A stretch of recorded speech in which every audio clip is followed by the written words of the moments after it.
Ралица Хаджиколева включваме сега с още информация за това недоволство. Илица, добро утро.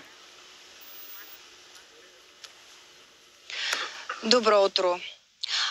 Намираме се пред животновъден обект в село Гълъбинци, Ямболското село. Тук са събрани животновъди, които са недоволни от наложената забрана от изпълнителния директор на Агенция по безопасност на храните, за да не могат да пашуват животните в Ямболско. Какво е тяхното недоволство?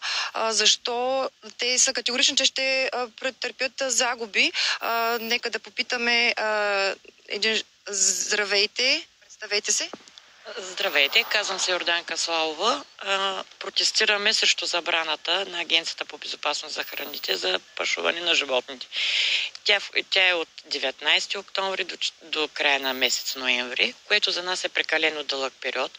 В момента имаме възможност да се възползваме от доброто време и за паша, а не е наложена забрана, при условие, че няма открити в Ямболска област огнища на заболяване от шап. От шарка, извинявам се. Годината беше доста трудна за нас, прекалено дълъг период на суша. След това имаше забрана за косене във връзка с пожароопасната обстановка в страната. Реално за нас тези 40-45 дни, в които ни е наложена тази забрана, означават прекалено големи разходи за изхранване на животните.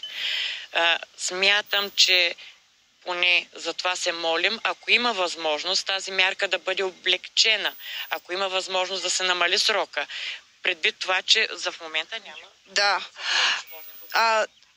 Вие колко животни имате? Добро утро. 140 животни имам. Значи ние се обръщаме с молба да бъде отменена тая мярка за пашуването конкретно. Какви са загубите ви съответно, ако храните?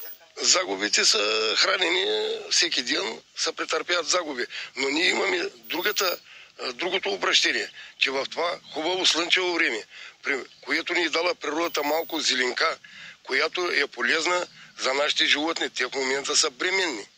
Те се нуждаят от разходка и от паша. Да. И нашите искания, нашата молба е да се отмени мярката против пашуването. Тук при нас са и кметовете на населените места на Гълъбинци и Златари.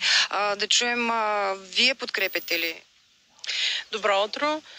Подкрепям исканията на животновъдите от село Гълъбинци. С тях съм, за тяхните искания съм. В населеното място има около 800 дребни преживни животни, които имат необходимост да излизат на паша. Още повече, че при пашуване стадата не се кръстосват, така че ги подкрепям.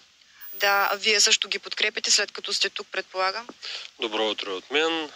Кметския наместник на село Златари съм. Да, подкрепям ги. Мисля, че се под правото. Тук при нас са и местната власт, която също ще вземе отношение по въпроса. Заместник кмета на община Тунджа Тодор Налбантов. Какво се случи до сега на зрелия проблем?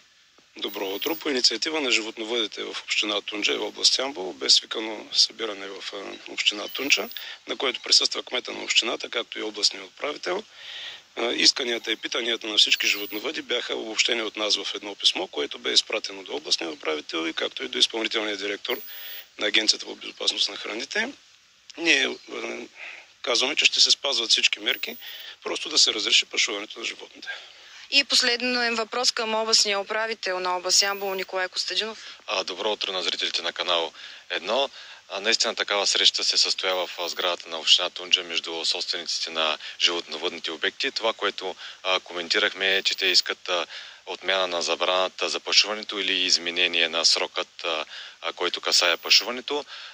Към момента, след като се направи анализ на риска на епизодичната установка, след това може да се предприемат действия в тази насока, касаеща или изменение на срока, или отмяната на забраната на пашуването на дребни преживни животни на територията на област Ямбол. Ние продължаваме. Ще следим темата. Колеги, към вас. Така е, важно е да разберем докъде ще стигне всичко това. Разбираме тревогите на всички в тази тема, защо